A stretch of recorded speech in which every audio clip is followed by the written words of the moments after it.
ဒီနေ့တော့စင်းနီလေးတစ်ခုပေါ့နော်စင်းနီလေးတစ်ခုဆိုတာကျွန်တော်တို့ယောဂရှိတော့မဟုတ်ဘူးနော်ဟိုကျွန်တော်ငယ်တုန်းကကျွန်တော်အဖိုးတွေပြောပါတယ်အုံစိမ်းကြီးကိုဖောက်ပြီးတော့ကြောက်ချင်ကိုတညကြီးစိန်ပြီးတော့တောက်နေတာဟိုလည်းမဟာလေဟိုစီးကြောက်တဲ့နေပါလေပျောက်တယ်နော်ပြောဦးတယ်အခုကျွန်တော် Facebook မှာတွေ့တာ3လကရှိပြီနော်တော့ဒီအုံစိမ်းကြီးရဲ့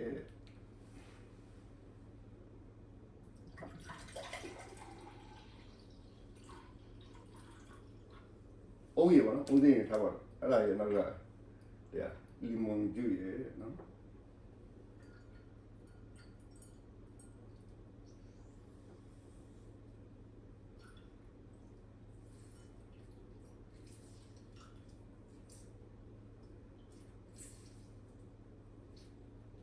အဲ့ဒါရနောက်တော့ရအိုလီဝိုင်းနော်အိုလီဝိုင်းဆိုရင်အဲ့ထည့်ပြီးအဲ့ဒါမူရတောက်တဲ့အဲ့ဒါဟိုကြောက်ကတ်ထဲမှာကြောက်တယ်တာလို့နောက်ပြီးတော့စီလန်းချောင်းမှာကြောက်တယ်တာလို့ကြည်တယ်ကြောက်ကြည်တယ်နော်အဲ့လိုပြောတယ်အဲ့တော့ဟိုတူကတော့ပြောတာတူဆိုတော့ဟိုတရုတ်ဟိုတိုင်းစီတခုမှပြောတော့သူကတကယ်ကြောက်တဲ့နေ3ရက်ဆက်တောက်လို့ရှိရင်လည်းသူကအဲ့ဒါကြည်တယ်ကြောက်တယ်နော်ပျော်သွားတယ်အဲ့ကျွန်တော်ကကြောက်တော့မရှိတော့ဘာဖြစ်ပေါ့နော်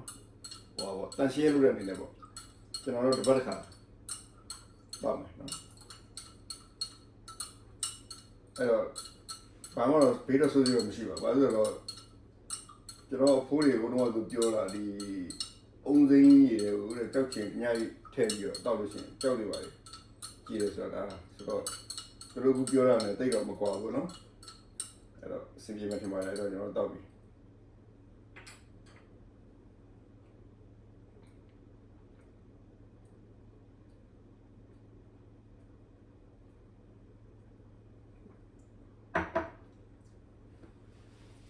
တော့မှဒီမနေ့ပိုင်းဘာစားမဆိုင်ဘူးနော်အဲ့ဒါရင်တော့လိုက်ပါโอเคပါပဲ